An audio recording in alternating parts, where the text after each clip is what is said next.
संस्थापकाय च धर्मस्य सर्वधर्मस्वरूपिणे अवतार वरिष्ठाय रामकृष्णाय ते नमः। ओं जननीं शारदां देवीं रामकृष्णं जगद्गुरुं पादपद्मे तयो श्रित्वा प्रणमामि मुहुर्मुहुः। नमस्यतिराजाय विवेकानन्दशूरये सच्चिदसुखस्वरूपाय स्वामिने तापहारिणे। ঠাকুর মা স্বামীজিকে আমার সভক্তি প্রণাম নিবেদন করি। আপনাদের সকলকে আমার আন্তরিক শ্রদ্ধা ও শুভেচ্ছা জানাই।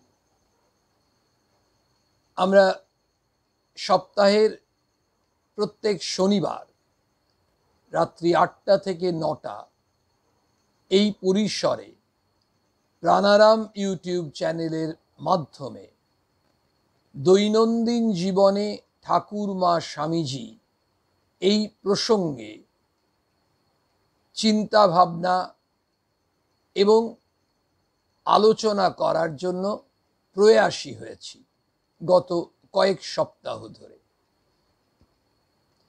একটা বিষয় নিশ্চিত যে এই দূরদর্শনে যখন সিরিয়াল মানুষ দেখেন, তখন এই ধারাবাহিকভাবে যখন চলে, মানুষের একটা কৌতূহল থাকে, তাহলে এখানে আজকের পর্ব শেষ হলো, পরের দিন এইখান থেকেই আবার শুরু হবে, তারপরে টানটান হয়ে বসতে হবে, আগামী দিনটাই যে হবে না। দেখা গেল পরের পর্বটায় খুব ছোট্ট করে ব্যাপারটা হলো, যতটা ক্লাইম্যাক্সে পৌঁছবে দর্শক অনুমান করছিলেন ততটা হলো না। মজার ব্যাপার, আরো টান টান পরের পর্ব। আমাদের এটা দূরদর্শনের সিরিয়াল নয়, অথচ ধারাবাহিকভাবেই চলছে।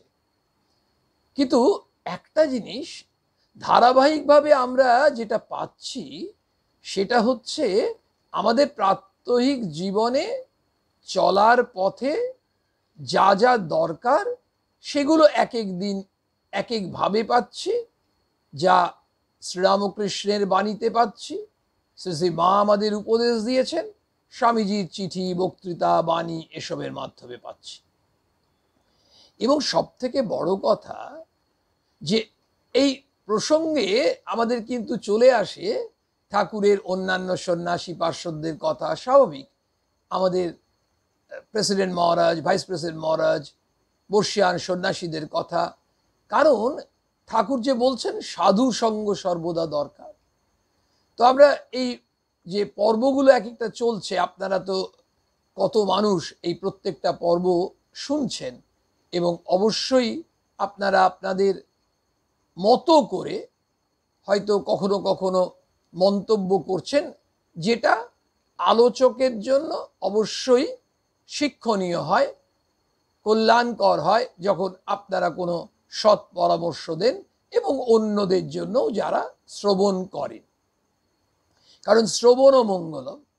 এখন বিষয়টা হচ্ছে, আমরা মাঝে মাঝে দেখবেন এই ধরনের কথা হয়তো প্রসঙ্গে এসে যাবে যে আমাদের উন্নতি তো জাগতিক উন্নতির সঙ্গে আধ্যাত্মিক উন্নতির প্রয়োজন, এবং এটা ঠিক।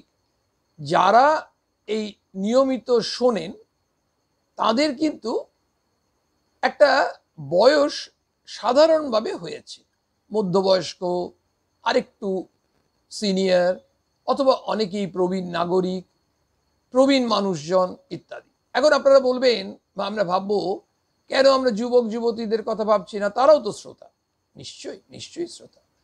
কিন্তু যুবক যুবতীরা আসলে যা চাইছে সেটাও আমাদের কিন্তু চিন্তা করতে হবে। এই যে তারা যে স্বামীজিকে এত বেশি করে চাইছে, তারা কেন চাইছে?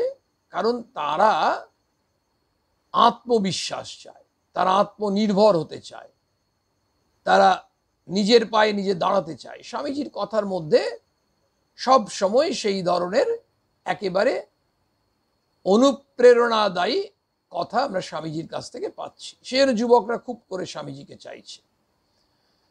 তার মানে ঠাকুরমা স্বামীজির প্রসঙ্গ হওয়া কোনো একটি বিশেষ বয়স সীমার জন্য নয়, কিন্তু আমার অনুমান এই ধরনের প্রসঙ্গ যখন প্রাত্যহিক জীবনে হয় তখন আমরা সাধারণত যুবক যুবতীদের থেকে একটু সিনিয়র সেই গ্রুপ থেকে শুরু করে একেবারে ওল্ড এজ পিপল।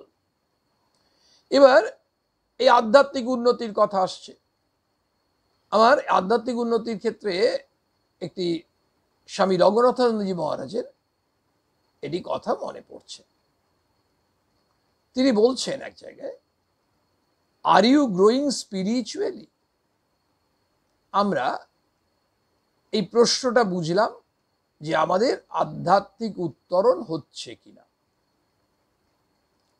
এখন আমরা স্বাভাবিকভাবেই বলবো হ্যাঁ হচ্ছে, কিংবা কি করে বলবো হচ্ছে কিনা, কিংবা হচ্ছে না, এই ধরনের বিভিন্ন উত্তর দিতে পারি। প্রসঙ্গত বলি, এক ভদ্রলোকের সঙ্গে কথা হচ্ছে, ভক্ত মানুষ, ঠাকুরমা স্বামীজির ভাবানুরাগী, আশ্রমেরও বিভিন্ন জায়গায় অনেক কাজ করেন, সেবা কাজ করেন। তো তিনি সম্প্রতি অবসর নিয়েছেন, সরকারি চাকরি করতেন। অবসর নেওয়ার পরে বলছেন যে গত কয়েকদিনের মধ্যেই আমি অন্য কাজে যুক্ত হয়ে গেছি। কি ধরনের কাজ না, রামকৃষ্ণ মিশন আশ্রমের কোনো সেন্টারে এবং আরও বোধহয় কোথাও তিনি এই ধরনের কাজে যুক্ত হয়েছেন, যে কাজে স্বাভাবিক আশ্রমের কাজ মানে বিভিন্ন ধরনের কাজ থাকে, নিশ্চয়ই সেখানকার মহারাজ কোনো দায়িত্ব দিয়েছেন, এবং এই কাজে সপ্তাহে হয়তো 2 দিন বা 3 দিন তিনি সেখানে রত থাকছেন এবং করার চেষ্টা করছেন। এমনি অনেকেই করেননি, ব্যতিক্রমী মানুষ বলছি না, বলছিলেন। বলে তিনি বলতে চাইলেন যেটা, সেটা হচ্ছে আমি ওই কাজটাও করতাম, ভালো লাগতো, কিন্তু এখানে যেন অনেক বেশি আনন্দ পাচ্ছি এই কাজটি করে। তো সেই আনন্দ পাওয়ার একটা ব্যাপার তো রয়েছে। তিনি অনুভব করলেন যে আনন্দ পাচ্ছি। তারপর বলছেন, আমি আপনি যদি ওই কাজের সঙ্গে যুক্ত না থাকি তাহলে আমরা ও আচ্ছা উনি আনন্দ পাচ্ছেন, আমরাও তো ভক্ত মানুষ, তাহলে আমরাও আনন্দ পাবো। মনে হয় এটা ঠিক নয়, কারণ পরের মুখে ঝাল খেয়ে তো লাভ নেই। আমি আনন্দ পাবো কি পাবো না সেটা তো আমাকে ফিল করতে হবে, ফলেন পরিচয়তে। সেই জন্য এগুলোর উত্তর দিতে গেলে নিজেকে মাঠে নামতে হবে সুযোগ পেলে। তো পূজনীয় মহারাজ যেটা প্রশ্ন করলেন, আর ইউ গ্রোয়িং স্পিরিচুয়ালি? পূজ্যপাদ মহারাজের এই প্রশ্নের উত্তরে আমরা খুব সঠিক উত্তর দিতে পারছি না। মনে হচ্ছে যে আমাদের যদি তিনি বলে দিতেন যে কি করে বুঝবো যে আমরা আধ্যাত্মিক উত্তরণ হচ্ছে কিনা, তাহলে আমরা একটু টেস্ট করে দেখতে পারি, বলুন তাই না?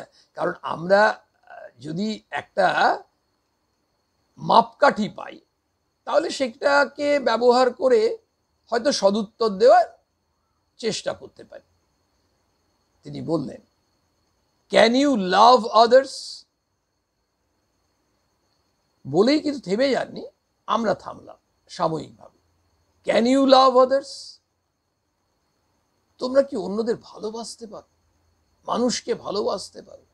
স্বামীজি বলছেন, তোমরা কি মানুষকে ভালোবাসো? আমরা সাধারণভাবে বলবো হ্যাঁ ভালোবাসি। তারপরে স্বামীজি বলছেন, তাহলে ঈশ্বরের সন্ধানে কোথায় যাচ্ছ?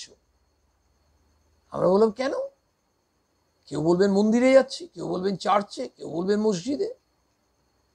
ভগবানকে খুঁজতে গেলে, গড আল্লাহকে খুঁজতে গেলে যে যার ওইভাবে যাব। ওই যে বেদ বাইবেল আর কোরআনে তোমাকে খুঁজেছি আমি ব্যর্থ ক্রন্দনে। স্বামীজি বলছেন, তুমি এখানে এত কাছে আমার হৃদয়ে নিত্যকাল রাজার গৌরবে।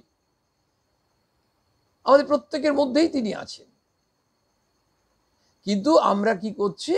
আমরা বলছি ওই শাস্ত্রের মধ্যে ভগবানকে খোঁজার চেষ্টা করছি, ওই মন্দিরে গিয়ে ভগবানকে চাই। সেই ভগবান, সেই বিগ্রহ অচল বিগ্রহ, অবাক বিগ্রহ, তিনি সচল নন, সবাক নন, কিন্তু আমরা তাকেই ভগবান বা ভগবানের বিভিন্ন রূপে তাকে আমরা পাই। এটি আমাদের কনসেপ্ট। তখন স্বামীজি বললেন, তোমরা কি মানুষকে ভালোবাসো? আমরা বলছি হ্যাঁ। বলছে তাহলে ঈশ্বরের সন্ধানে কোথায় যাচ্ছ? আমরা তার উত্তরও মনে মনে দিলাম। তখন তিনি বলছেন, দরিদ্র, দুঃখী, দুর্বল, এরা কি সবাই তোমার ঈশ্বর নয়? আগে এদের উপাসনা করো না কেন? গঙ্গা তীরে বসে কূপ খনন করিতেছ কেন? মানে ব্যাপারটা এই ধরনের, যদি গঙ্গা তীরে বসে আমরা কুয়ো খুঁড়ি, তাহলে যেমন বাতুলতা, নির্বুদ্ধিতার পরিচয়, কারণ কুয়ো খুঁড়ি কেন আমরা সবাই জানি। তাই স্বামীজি বলছেন যে তোমরা কোথায় ঈশ্বরের সন্ধানে ছুটে বেড়াচ্ছ, ঈশ্বরের অন্বেষণে কোথায় ছুটে বেড়াচ্ছ? তোমরা মানুষকে ভালোবাসো, এই কথাটা যদি উত্তর আমাদের হ্যাঁ হয়, তাহলে আমাদের এই উত্তরটার সঙ্গে এই যে কথাটা বললেন স্বামীজি, এখানে কিন্তু আমাদের যথেষ্ট ভাবতে হবে। হ্যাঁ না অত সহজে বলা যাবে না। দরিদ্র, দুঃখী, দুর্বল, এরা কি সবাই তোমাদের ঈশ্বর নয়? আমরা বললাম হ্যাঁ ঈশ্বর। যদি তাই ঈশ্বর হয়, তাহলে বলছেন যে তাহলে আগে এদের উপাসনা করছো না কেন? মানুষকে ভালোবাসা মানে দুঃখী মানুষকে ভালোবাসো, আর্ত মানুষকে ভালোবাসো, রুগ্ন মানুষকে ভালোবাসো, দরিদ্র, শীতার্ত, ক্ষুধার্ত, এই যে মানুষরা ঘুরে বেড়াচ্ছে তোমার আশেপাশে চারিদিকে, তাদের জন্য তুমি অনুভব করো, তাদের জন্য ভালোবাসো, তাদের জন্য কিছু করো। একটা ঘটনা বলি, খুব অল্প সময় লাগবে।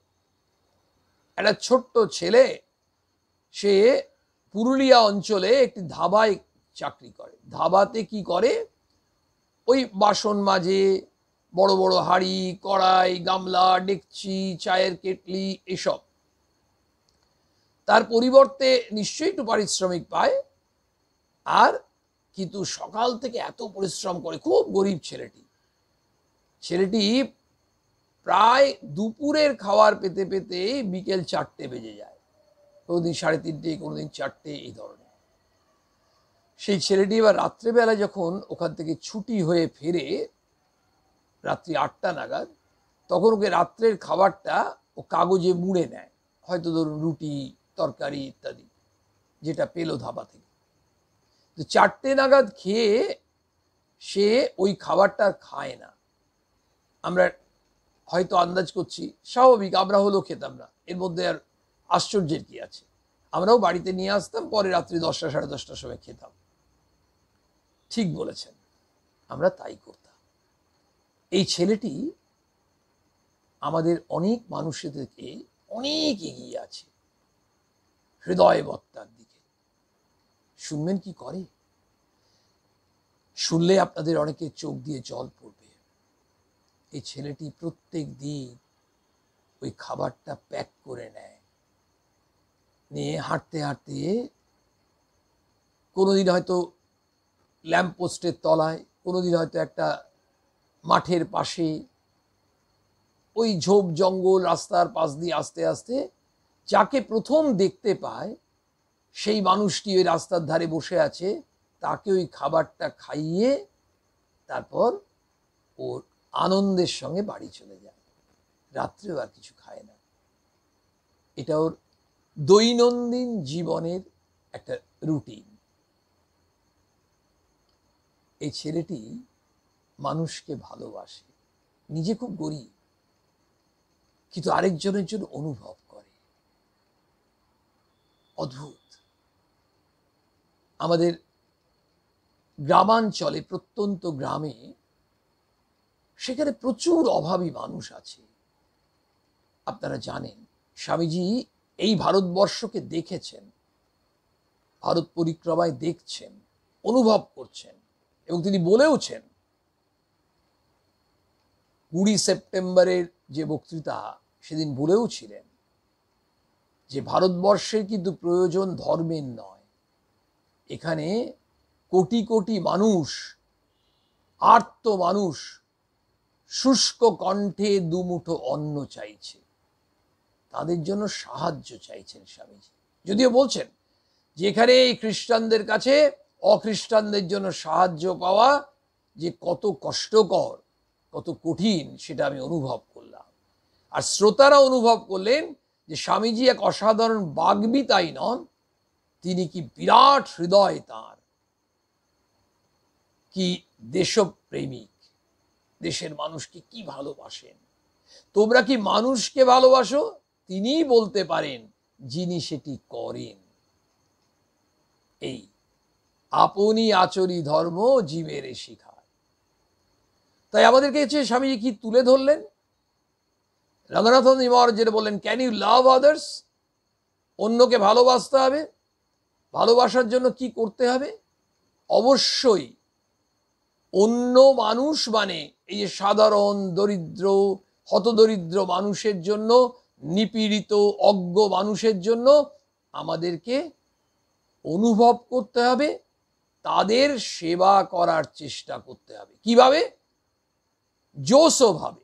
ঠাকুর বলছেন জোসভাবে ভগবান লাভ করতে হবে, যেন তেন প্রকারে। আপনাদের সঙ্গে আরেকটা এক্সপিরিয়েন্স শেয়ার করি। অসংখ্য এক্সপিরিয়েন্স আছে। আমরা যখন ওই বিভিন্ন প্রত্যন্ত গ্রামে কাজ করতে যাওয়ার সুযোগ পাই ঠাকুরমা স্বামীজির কৃপায়, দেখবেন অবাক হয়ে যায়।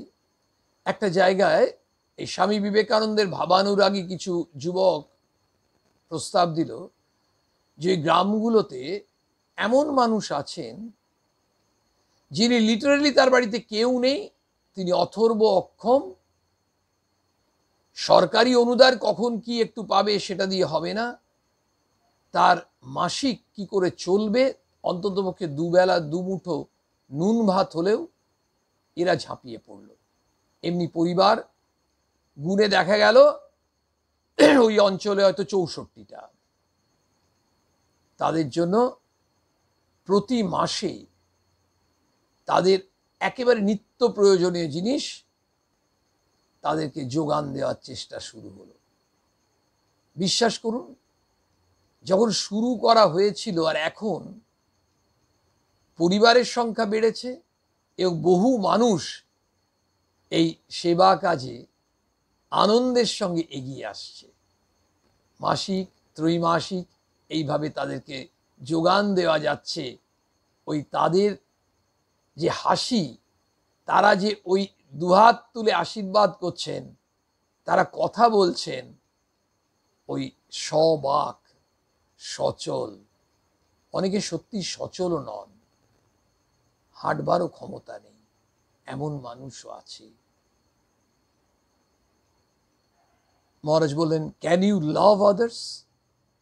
তার আগে প্রশ্ন কিন্তু আছে, আমরা ভুলে যাব না, আমাদের আধ্যাত্মিক উত্তরণ হচ্ছে কিনা, প্রথম। দ্বিতীয় বললেন, can you feel oneness with others? সেকেন্ডটা যেন মনে হচ্ছে আরো কঠিন। Can you feel oneness with others? দেখুন, আমরা দুটো কথা প্রায় ব্যবহার করি, সিম্প্যাথি আর এমপ্যাথি। সিম্প্যাথি যদিও বা একটু আধটু দেখাবার চেষ্টা করা যায়, এমপ্যাথি রিয়েলি টাফ। সহানুভূতি আর সমানুভূতি, ওই যে মা বললেন, জগৎকে আপনার করে নিতে শেখো। স্বামীজি 11ই সেপ্টেম্বর 1893 আপনার করে নিলেন আমেরিকাবাসীকে। আপনার করতে পেরেছিলেন বলেই ওই 2 মিনিট ধরে প্রায় 4500 শ্রোতা করতালি দিয়েছিল। কেন দিয়েছিল তারা জানে না, আসলে তাদের হৃদয়ে স্পর্শ করেছিল। ওই আপনার করে নিয়েছিলেন। আমরা কাকে আপনার করব? যিনি বাড়িতে সাহায্য করতে আসেন, সেই মেয়েটি যখন বলে যে আমার ছেলেটা স্কুলে ভর্তি তো করেছি, কিন্তু বই কিনে দিতে পারি না, খাতা কোত্থেকে কিনে দেব, কে দেখাবে? যদি আজকে মনে হয় যে আমার ছেলে ওর বই খাতা কেনার প্রয়োজন হয়, আমরা যখন সঙ্গে সঙ্গে কিনে আনি, ওই ছেলেটিও আমাদেরই ছেলে, ওর বই খাতাও আমার কিনে দেওয়া সম্ভব। এবং অনুভূতি এখানেই যে ওই ছেলেটি আমারই ছেলে, আমারই সন্তান, আমারই পরিবারের সদস্য। এই অনুভূতির জায়গা থেকে যখন তার জন্য কিনবার চেষ্টা করা হয়, ওই চেষ্টা পূজায় রূপান্তরিত হয়। ওটাই তো পূজা। আমরা এই যে ঠাকুর বলছেন না বৈধি ভক্তির কথা, তো আমরা বিধি মেনে নিয়ম মেনে তো পুজো আচ্ছা করি, ব্রত করি, জপ করি, উপোস করি, মানসিক করি, কত রকম করি। কিন্তু এইগুলোর ঊর্ধ্বে চলে গেল ওই যে ভালোবাসার মাধ্যমে পূজা। আমাদের যদি কারোর বাড়ির সন্তান পড়ে গিয়ে পাটা কেটে যায়, মা তাড়াতাড়ি গিয়ে কি করবেন, তাকে একদম ভোলাচ্ছেন ইত্যাদি ইত্যাদি। তারই প্রতিবেশীর ছেলেও খেলতে খেলতে যদি পড়ে যায়, এই মা ঠিক একই অনুভূতি যদি ওই শিশুটির জন্য, ওই ছেলেটির জন্য দেখাতে পারেন, আমরা শুনলাম, can you feel oneness with others? একাত্মবোধ করতে পারছো? দেখবেন এটা আমাদের হয়ে থাকে। একজন হয়তো এসে বললেন, জানো উনি মারা গেছেন। ও তাই নাকি? আচ্ছা, না সত্যি খুব খারাপ খবর দিলে, এটা বেশ মর্মান্তিক খবর। ভালো মানুষ ছিলেন, ভালো ছিলেন। কিন্তু ওই ফাইলে কাজ করতে করতেই কিন্তু আমরা সেটা উত্তর দিলাম। এই যে মানুষটি মারা গেছেন, তিনি এই ফাইলে কাজ করছেন যে মানুষটি, ইনি কিন্তু একাত্মবোধ করতে পারলেন না, আপনার করতে পারেননি, সেই জন্য তার প্রতিক্রিয়াটা এই ধরনের। কিন্তু যদি এই মানুষটাই অন্য একদিন আরেকটি খবর পেলেন, হঠাৎ এসে বললেন অমুক মারা গেছেন, কি বললে একেবারে সেই ফাইল ছুঁড়ে দিয়ে যেন মাথার চুল ছিঁড়ছেন। কেন? তিনি হচ্ছেন তার অত্যন্ত আপনার কেউ। আগের দিনের ঘটনাটা, পরের দিনের ঘটনাটা একই মানুষের সঙ্গে ঘটল, কিন্তু can you feel oneness with others? সবার সঙ্গে তুমি একাত্মবোধ করছো? মা সেই জন্য বলছেন তো, আপনার করে নিতে শেখো।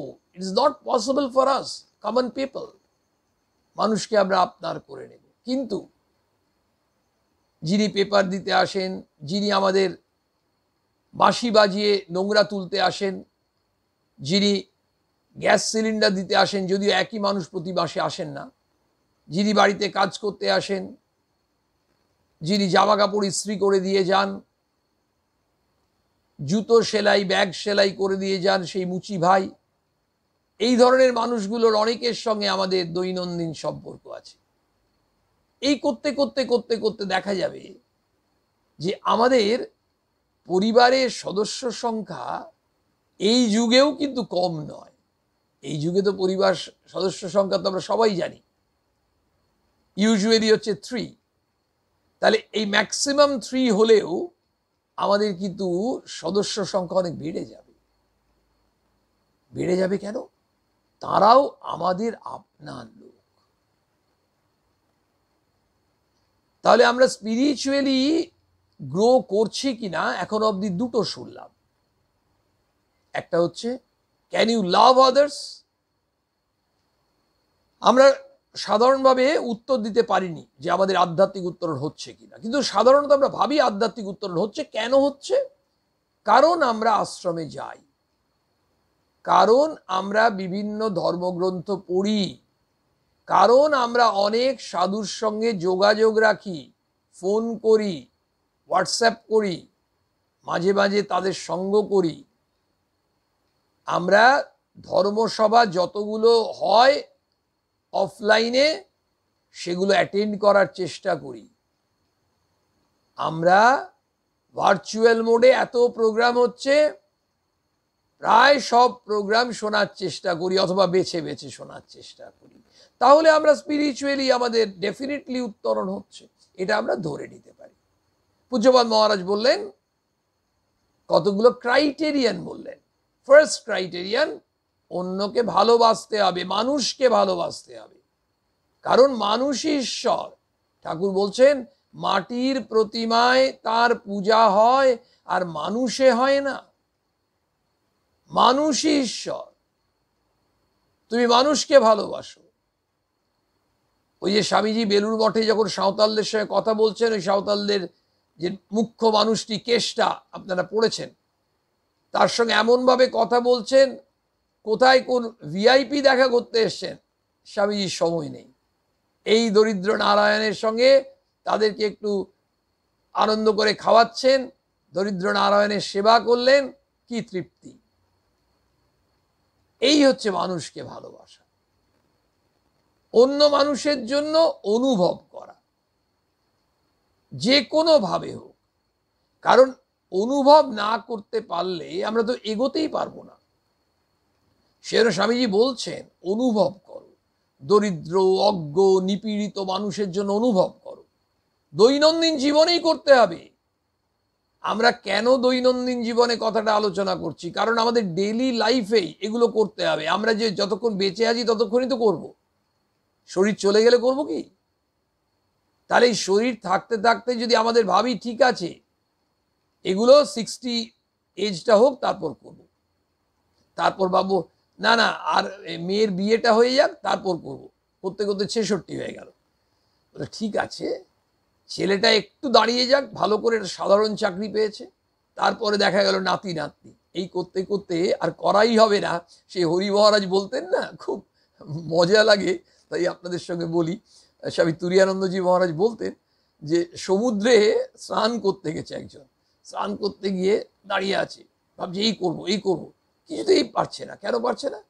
সেই ভাবছে ঢেউ আসাটা বন্ধ হোক, তারপর আমি স্নান করব।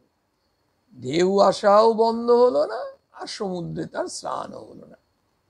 তো আমাদের অনেকের সংসারী মানুষদের মনে হয় এই সংসারে এত ঝঞ্ঝাট ঝামেলা, এগুলো একটু কেটে যাক, তারপর আমরা, কে দেখে আমাদের, এত ভগবানকে ডাকবো, এত আধ্যাত্মিক চিন্তা করব না, ধর্ম কথা। এই করতে করতে সংসারে ঝঞ্ঝাট ঝামেলা ওই ঢেউয়ের মতো, ঢেউও বন্ধ হয় না, সমুদ্রে স্নানও হলো না। আমাদের ওই সংসারে ঝঞ্ঝাট ঝামেলাও যাবে না, কোনোদিন শেষ হবে না, একটার পর একটা লেগেই থাকবে। আর আমাদের এই আধ্যাত্মিক পথে অগ্রগমনও আর হবে না। তাই এর মধ্যেই করতে হবে, যা কিছু করার এর মধ্যেই করতে হবে, ঢেউয়ের মধ্যেই চান করতে হবে যদি চান করার ইচ্ছেই থাকে। আর আমাদের যদি এই উত্তরণে আমাদের মনে সত্যিকারের বাসনা থাকে, তাহলে এর মধ্যেই করতে হবে। মানে স্বাভাবিকভাবেই we have to face the brutes। ওই আমাদের এগুলো তো অবস্ট্রাকলস, এগুলোকে আমাদের মোকাবিলা করতে হবে। আমাদের কত রকম প্রলোভন আসে বলুন তো। তারপরে এই যে আমরা একটু অন্যদের সমালোচনা করি, তারপর অন্য কিছু হলো, ভালো হলো, উন্নতি হলো, আর আমার ভেতরে কষ্ট হচ্ছে, পরশ্রী কাতরতা এলো। এই সবগুলো এসে আমাদের কি হয়, আমাদের মনটা আরো সংকীর্ণ হয়ে যায়, আরো নীচতা মলিনতায় ভরে যায়। আচ্ছা, আমরা কেন পরশ্রী কাতর হই? আমরা কেন ঈর্ষাপরায়ণ হই? স্বাভাবিক, তার উন্নতি হচ্ছে, আমার উন্নতি হচ্ছে না, তাহলে আমি কেন পরশ্রী কাতর হব না বলুন? ওই জন্যই তো তিনি বললেন, ক্যান ইউ লাভ আদার্স? এবার যদি উল্টো হয়, আমি তাকে ভালোবাসতে শুরু করলাম, তার উন্নতি হয়েছে, কি আনন্দ, বলে তুই আনন্দ করছিস কেন, তুই ঢাক পেটাচ্ছিস কেন, তোর কি হয়েছে? সেই ঘরের খেয়ে বনের মোষ তাড়ানো। আজকালকার কিছু ছেলে হয়েছে এই স্বামীজির কথা শুনে না, এ পাগল হয়ে যাচ্ছে, পাগল হয়ে একেবারে এই সব মানে ঘরের খেয়ে বনের মোষ তাড়াচ্ছে, এবার অন্যদের সেবা কাজে ঝাঁপিয়ে পড়ছে। তাদেরকে অনেকে বলছে, তোদের কি দরকার? তো আমাদের এই যে জায়গাটা, আমরা যদি মানুষকে ভালোবাসতে শুরু করলাম, তাহলে কি হবে? ভালোবাসলে তো হিংসা করতে পারবো না, কি করে করব? বলছে ওর উন্নতি হয়েছে, তোর আনন্দ হচ্ছে, বলছে হ্যাঁ। বলছে কি করে? আমি ওকে ভালোবাসি। বলে তারপর? ও তো আমার বাইরের লোক নয়। Can you feel oneness with others? ও তো আপনার জন। আমার ছেলে চাকরি পায়নি, আমার ছেলের বন্ধুটা চাকরি পেয়েছে, ছেলেটার মন খারাপ। মন খারাপ করিস না, আরে তোর বন্ধু পেয়েছে, তুইও পেয়ে যাবি, একদম চিন্তা করিস না, তুই খাট পাবি। কিন্তু দেখ, এখন তোর মন খারাপ করার না, এখন দু একদিন খুব আনন্দ কর। তোর বন্ধু পেয়েছে, আমার কেন আনন্দ চাইছ? তো তোর বন্ধু মানে তো তুই আর তোর বন্ধু কি আলাদা আমার কাছে? এইটাতে অনেক লাভ আছে। একটা তো নিজের লাভ, একটা হচ্ছে ওই পরবর্তী প্রজন্মের মধ্যেও একটা ভ্যাকসিন ঢুকিয়ে দেওয়া হচ্ছে। কারণ এখন আর কত ভ্যাকসিন আমরা নেব বলুন, কত ভাইরাস। আপনি দেখুন, একাত্মবোধের কথা মনে হচ্ছে যে এই যে জায়গাটা আমরা গত পরশু থেকে শুনছি বোধহয়, এই 1-1.5 দিন হলো আমরা এই খবরটা পাচ্ছি, বা আরও কয়েকদিন আগে খবরটা পাচ্ছি, এখন তো ইমপ্রুভমেন্টের, তো বিভিন্ন জায়গায় হয়তো ভাইরাসটা, করোনা ভাইরাস অন্য কোনো ভাইরাস এসছে, কিংবা হয়তো শোনা গেল কোনো একটা অঞ্চলে অনেকে অসুস্থ হয়েছে। তখন আমাদের অনেক সময় দেখবেন ওই খানিকটা একটু আগে যেমন আলোচনা হচ্ছিল যে এক ভদ্রলোক মৃত্যু সংবাদ পেয়ে কখনো তেমন কিছু রিয়াকশন নয়, কখনো একদম চরম রিয়াকশন। তখন আমাদের ভেতরে হয় যে আরে বাবা, এতগুলো মানুষ অসুস্থ, ভগবান এদের রক্ষা করো, ঠাকুর এদের সুস্থ করে দাও। এই হচ্ছে আমরা করতে পারি। আসলে কি হয় জানেন তো, স্বামীজির একটা কথা মনে পড়ছে। স্বামীজি এক জায়গায় কবিতায় লিখছেন, যত উচ্চ তোমার হৃদয় তত দুঃখ জানিও নিশ্চয়। যত উচ্চ তোমার হৃদয়, তোমার হৃদয় যত বড় হবে তত তুমি দুঃখ পাবে। কেন দুঃখ পাবে নিশ্চিত জেনে রাখো, কারণ আমরা কত মানুষের জন্য কত করব, কি করতে পারি, আমরা করতে পারি না, কিন্তু অন্য মানুষের দুঃখেও দুঃখ আমাদের হৃদয়ে বাজছে, খুব ব্যথিত হৃদয়। স্বামীজি কাঁদতে কাঁদতে উঠে গেলেন, বেদ শাস্ত্র ব্যাখ্যা করছিলেন। গিরিশ ঘোষ এসে যখন বললেন যে সমাজের এই ধরনের অত্যাচার, ব্যভিচার কথা ইত্যাদি বলছেন, এগুলোর কি সলিউশন আছে, স্বামীজি কাঁদতে কাঁদতে উঠে বাইরে চলে এলেন। তখন গিরিশ ঘোষ বললেন, না দেখলি বাঙাল, আমি এই শাস্ত্রজ্ঞ পণ্ডিত বলেই কিন্তু শুধু তাকে মানি না, তার এত বড় হৃদয় বলে মানি। মানুষের হৃদয় মানে কষ্টে আমরা কতটুকু করতে পারবো জানি না, কিন্তু ওই যে কষ্ট হচ্ছে তার মানেই হচ্ছে যে মনে হচ্ছে আমাদেরই কেউ খেতে পাচ্ছে না, আমাদেরই কেউ ওষুধ পাচ্ছে না, আমাদেরই পরিবারের কারোর মৃত্যু হয়েছে। এই হচ্ছে can you feel oneness with others. যদি এই দুটো একটু একটু করে আসে তাহলে কি হবে, থার্ড স্টেপ বলছেন, থার্ড ক্রাইটেরিয়ান বলছেন পূজ্যপাদ মহারাজ, have you peace within yourself and do you radiate it around you. তোমার মনের মধ্যে কি শান্তি আছে, এবং এই শান্তিকে তুমি কি চারিদিকে ছড়িয়ে দিতে পারছো? স্পিরিচুয়াল গ্রোথের একটা ক্রাইটেরিয়ান হচ্ছে মনের মধ্যে শান্তি থাকবে। আমরা ধনী হতে পারি, উচ্চ মধ্যবিত্ত হতে পারি, বাজারে একটা গরিব মানুষ সপ্তাহে একদিন একটা পোনা মাছ কিনতে পারে না, ধনী মানুষ বাজারে গিয়ে 2000 টাকা কেজি ইলিশ মাছ কিনে নিতে পারে, তার ক্ষমতা আছে। 1 কিলো ইলিশ দাও, 3 কিলো আলু দাও, 4 কিলো আপেল দাও, এটা বলতে পারে, কিন্তু 1 কিলো শান্তি দাও বা 3 কিলো আনন্দ দাও, এটা কিন্তু বাজারে কেউ বলতে পারবে না। বলে শান্তির ইউনিট বলে অন্য কেজি নয়, শান্তি আমরা কিনতেই তো পারবো না। সেই জন্য তিনি বলছেন, have you peace within yourself. তোমার মনের মধ্যে কি শান্তি আছে? আমরা বলবো কি করে থাকবে এই দুনিয়ায় থেকে, এই জগতে থেকে, যেখানে 8% 9% সুদ ছিল সেখানে 5%-এ নেমে গেছে, 4.5% নেমে যাচ্ছে। এখানে শান্তি পাওয়া যায় মহারাজ? ঠিক কথা, কিন্তু 4.5%-এও শান্তি থাকতে হবে। মহারাজ এটাই বলতে চাইছে। ইন্টারেস্ট কমেছে, আয় কমেছে, কিন্তু তার মধ্যেও শান্তিতে থাকা যায়। আর আয়ের আধিক্য থাকলেও শান্তি মনের মধ্যে নাই থাকতে পারে, এবং থাকেও না। শান্তি কিসের? আমি তাকে নিয়ে আছি, মানুষকে ভালোবাসতে শুরু করেছি, মানুষই তো ঈশ্বর। তাহলে স্বাভাবিকভাবেই এই মানুষের সঙ্গে থাকা মানেই, মানুষকে ভালোবাসা মানেই, মানুষের সঙ্গে একাত্ম বোধ করা মানেই দূরত্ব চলে যাচ্ছে। তো ফিজিক্যাল ডিস্টেন্স আর মেন্টাল ডিস্টেন্স তো কমে যাচ্ছে, একাত্মবোধ, মানে সেই অর্থে মেন্টাল ডিস্টেন্স যেন জিরো হয়ে যাচ্ছে। আজকের জগতে বড় কঠোর বাস্তব, ফিজিক্যাল ডিস্টেন্সটা বড় কথা নয়, মেন্টাল ডিস্টেন্সটা এত বেশি হয়ে যাচ্ছে।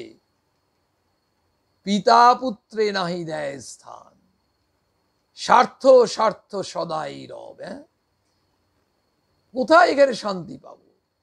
চারিদিকে আমরা দৌড়চ্ছি সেই র্যাট রেসের মতো, আরো চাই আরো চাই, এবং আমি নিজের ভান্ডারটাকে আরো আরো বড় করব, ভাড়াটা আরো বেশি করে ভরবো।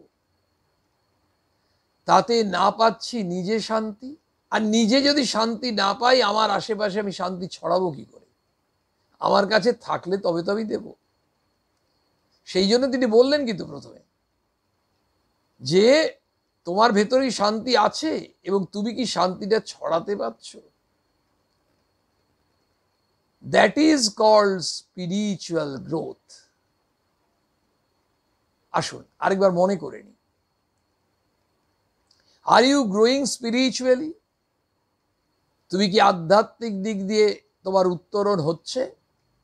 আমরা যখন সন্দেহ প্রকাশ করছি কিভাবে বুঝবো, একটু সংশয় আছে, দ্বিধা আছে, তখন তিনি পরপর তিনটে ক্রাইটেরিয়ান দিলেন। Number 1, can you love others? অন্যদের ভালোবাসতে পারো। 2 নম্বর, can you feel oneness with others? অন্যদের সঙ্গে একাত্মবোধ করতে পারো। Have you peace with it yourself and you radiate it around you? তোমার মনের মধ্যে শান্তি আছে কি, এবং তুমি অন্যদের শান্তি ছড়িয়ে দিতে পারো?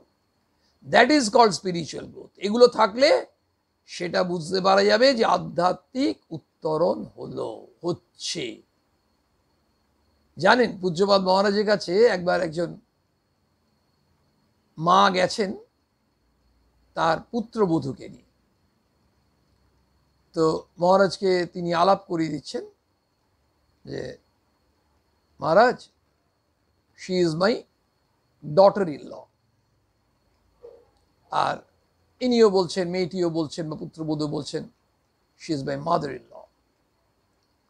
তিনি সঙ্গে সঙ্গে বলছেন, নো, ডটার ইন ল, সে ডটার ইন লাভ।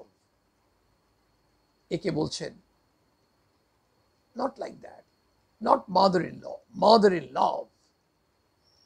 একটা ওয়ার্ড চেঞ্জ করে দিল, লট আর লাভ।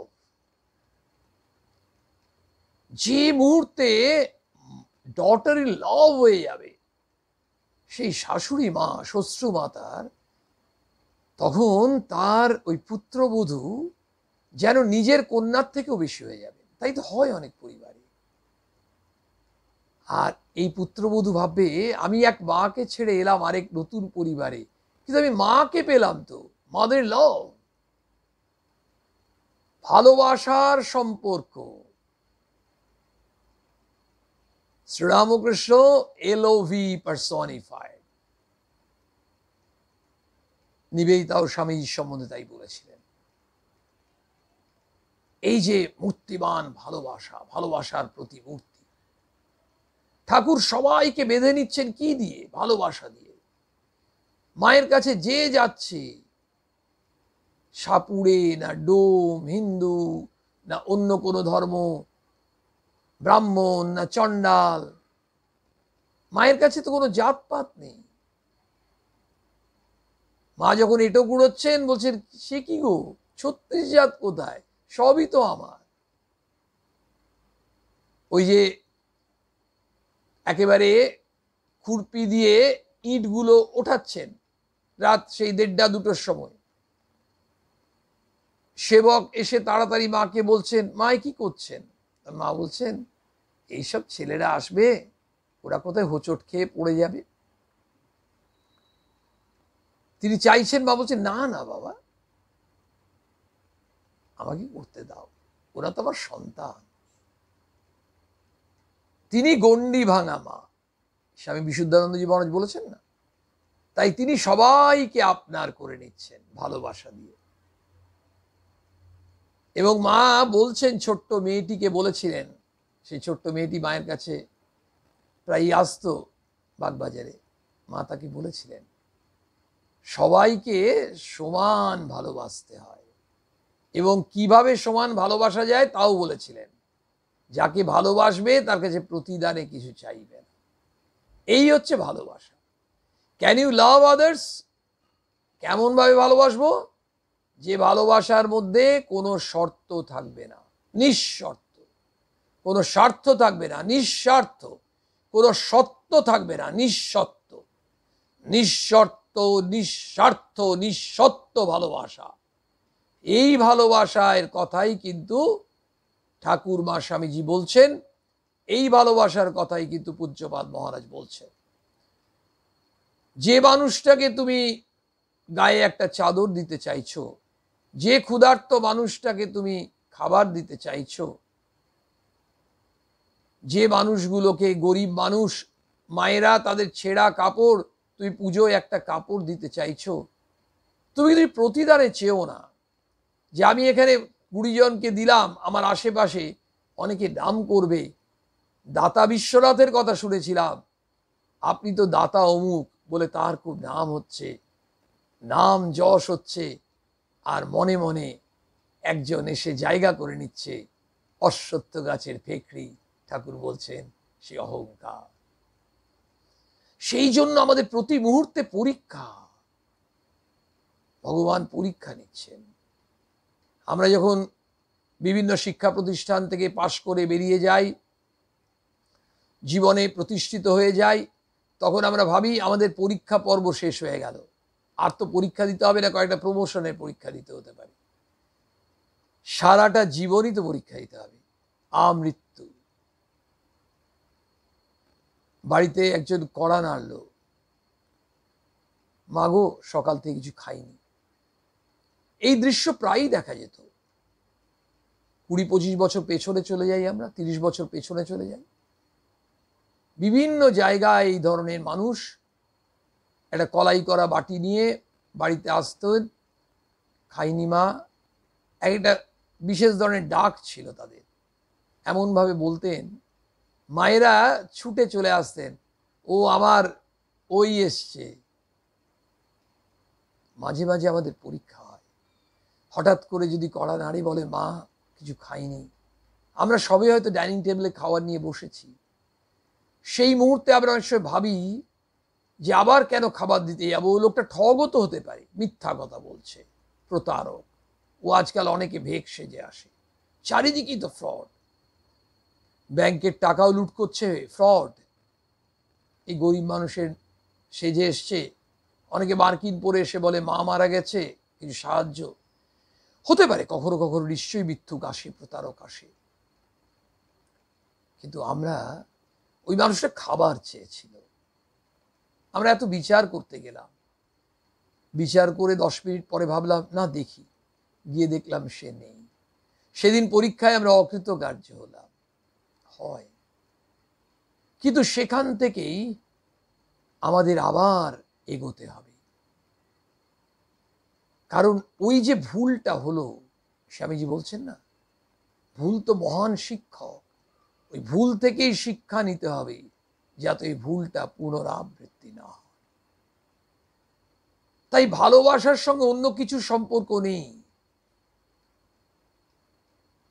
বলেন that is spiritual growth which is stimulated by meditation inwardly and work done in a spirit of service outwardly. এখানেই কিন্তু পূজ্যপাদ মহারাজ শেষ করেননি, বলছেন যে that is spiritual growth. Yes, ওটাই আধ্যাত্মিক উন্নতি। which is stimulated by, এটা আরো বেশি করে বিকশিত হবে, এনার্জাইজড হবে, আরো বেশি ফোকাসড হবে। কি করে স্টিমুলাসের কাজ করবে? কি করে আমাদের ভেতরে শক্তি আসবে এতে? আরো কি করে?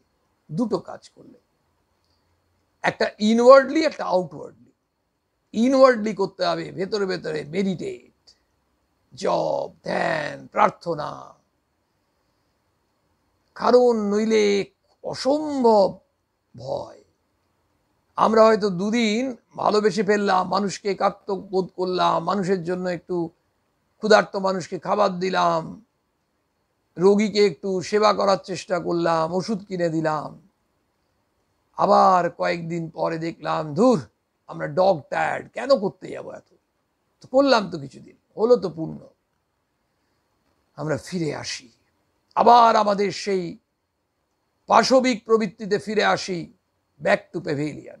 উঠছিলাম, মনুষ্যত্বে পৌঁছচ্ছিলাম, আবার নেমে আসছি। মানে আমরা যেন লিফটে করে উঠছি, 1 নম্বর থেকে 2 নম্বর, গ্রাউন্ড থেকে 1 নম্বর, 1 থেকে 2, আবার যেন 2 থেকে 1-এ নেমে আসছি। এই নামা ওঠা চলছে। তাহলে কি করব? বললেন ভেতরে ভেতরে খুব ধ্যান করো, জপ করো, ভগবানের প্রার্থনা করো যে আমি যেন করতে পারি। এই শিবজ্ঞানে জীব সেবা, ঠাকুর বললেন আমরা যদি সত্যি শিব জ্ঞানে জীব সেবা করতে চাই, তার সুযোগও তিনিই দেবেন,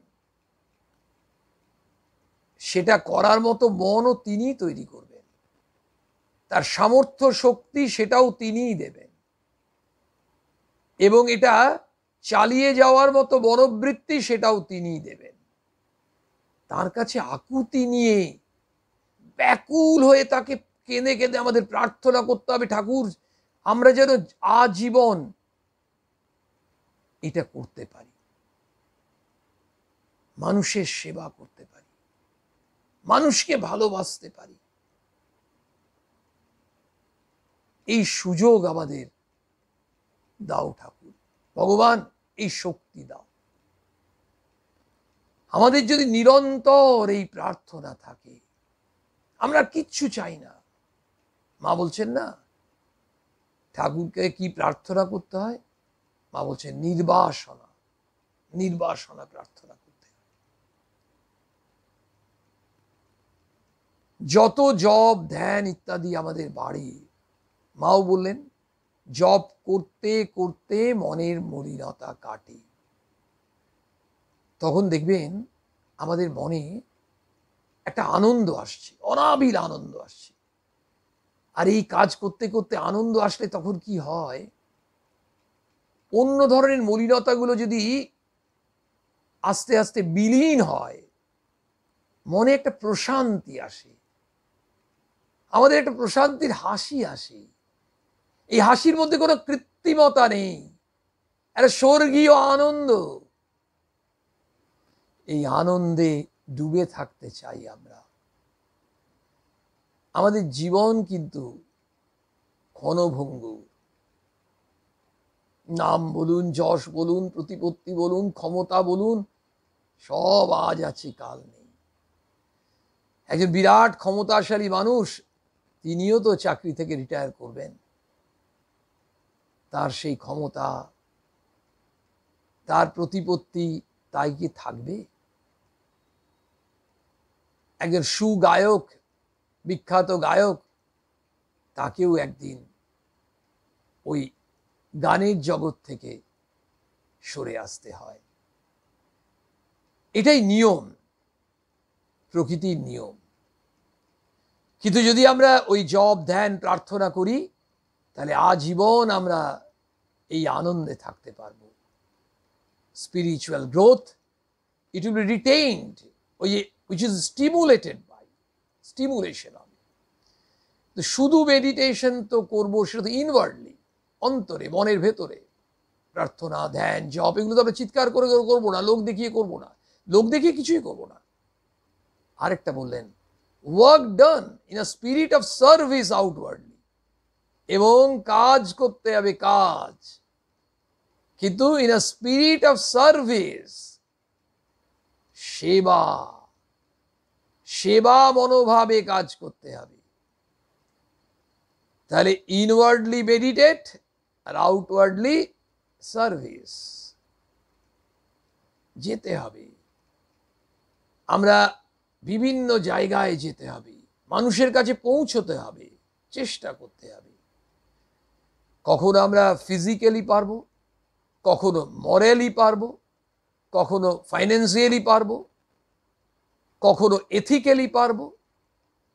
যেভাবেই পারি না কেন আমাদের করতে হবে। তখন আমরা ভাবলাম এই সার্ভিস কিভাবে করা যায়? Only through monetary help?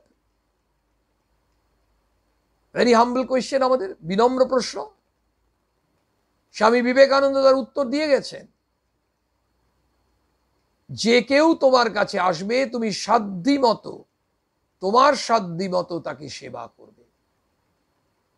সবাই কিন্তু টাকা নিতে আসে না, অনেকে কোনো সামান্য পরামর্শ নিতে আসে। আমি এই একটা সমস্যায় পড়েছি, দেখুন তো আপনি ব্যাংকে আছেন, ব্যাংকের এই সমস্যাটা কিভাবে কিছুতেই মেটানো যাচ্ছে না। তিনি সৎ পরামর্শ দিলেন, ওনার সমস্যা মিটে গেল, তিনি একটা কাজ করলেন। কিন্তু এই মানুষটি যিনি ব্যাংকে চাকরি করেন, তিনি এই মনোভাব নিয়ে কাজ করলেন। এই প্রসঙ্গ শোনার পরে, এই ঠাকুরমা স্বামীজির প্রসঙ্গ শোনার পর, এই প্রসঙ্গ মানে পার্টিকুলারলি আজকের প্রসঙ্গ নয়, মানে এই ধরনের প্রসঙ্গ শোনার পর তার মনের মধ্যে এসছে যে স্বামীজির কথা শুনে, যে আমি তো সার্ভ করলাম তাকে এবং আমি তো ধন্য হলাম, আই গট দিস অপরচুনিটি। আমারই অন্য কলিগরা হয়তো এই সুযোগ পায়নি। এইটা, এবং বলছেন যে তোমাকে তোমার মানে এত লিবারেলি বলছেন, দেখুন তোমার সাধ্য মতো করো, তোমার ক্যাপাসিটি ছাড়িয়ে যেতে হবে তা তো নয়, তোমার ক্ষমতা যা আছে তাই করো। তাহলে আমরা আধ্যাত্মিক উত্তরণ চাইছি। আজকের প্রসঙ্গে আমরা চেষ্টা করলাম, অনেক প্রসঙ্গে এই ধরনের কথা হয়তো আসছে, আগামী দিনেও আসতেই পারে, কারণ আমরা চাই আমাদের আধ্যাত্মিক উত্তরণ হোক। স্টেপসগুলো আমরা শুনলাম, স্টেপসগুলো নিয়ে আমরা একটু স্মরণ মনন করার চেষ্টা করব একান্তে। তারপর আমরা প্রয়াসী হব, ওই যে ঠাকুরের কাছে খুব প্রার্থনা ব্যাকুলভাবে, যেন আমরা এগুলো অতি সামান্য হলেও, ন্যূনতম আকারে হলেও আমরা যেন পারি। দেখা যাবে আমাদের যদি আকুতি থাকে, ব্যাকুলতা থাকে, তাহলে ভগবান আমাদের শক্তি দেবেনই দেবেন। স্বামী বিরজানন্দজি মহারাজ সেই বলছেন না, যে তোমার প্রার্থনা যদি এমন হয় যে ওটা না পূরণ হলে তোমার মনে হচ্ছে যেন জীবন মরণ সমস্যা, তুমি আর বেঁচে থাকবে না, এই ধরনের এত ঐকান্তিক প্রার্থনা হয়, তাহলে সেই প্রার্থনা ভগবান শোনেন ও পূরণ করেন। সে মা বলছেন, হ্যাঁ ভগবান ভক্তের কথা শোনেন, মনোবাঞ্ছা পূর্ণ করেন। মা বলছেন না, ঠাকুরকে প্রার্থনা করে বলছেন, এদের মনের বাসনা পূরণ করো। তারা ভাবছেন যে যদি তাদের মনে কুবাসনা সেগুলো থাকে, সেগুলো পূরণ করেন। মা বলছেন না, যা মঙ্গল হবে ঠাকুর তাই পূরণ করবেন। আমরা প্রায়ই এ কথা বলে থাকি, ভগবান যা করেন মঙ্গলের জন্য করেন। আমরা ঈশ্বরের কাছে সেই প্রার্থনা করি, মঙ্গল, শুধু কল্যাণ প্রার্থনা। কার মঙ্গল? আমার মঙ্গল, আপনার মঙ্গল, সকলের মঙ্গল, সকলের কল্যাণ হোক, সকলের সর্বাঙ্গীন মঙ্গল হোক।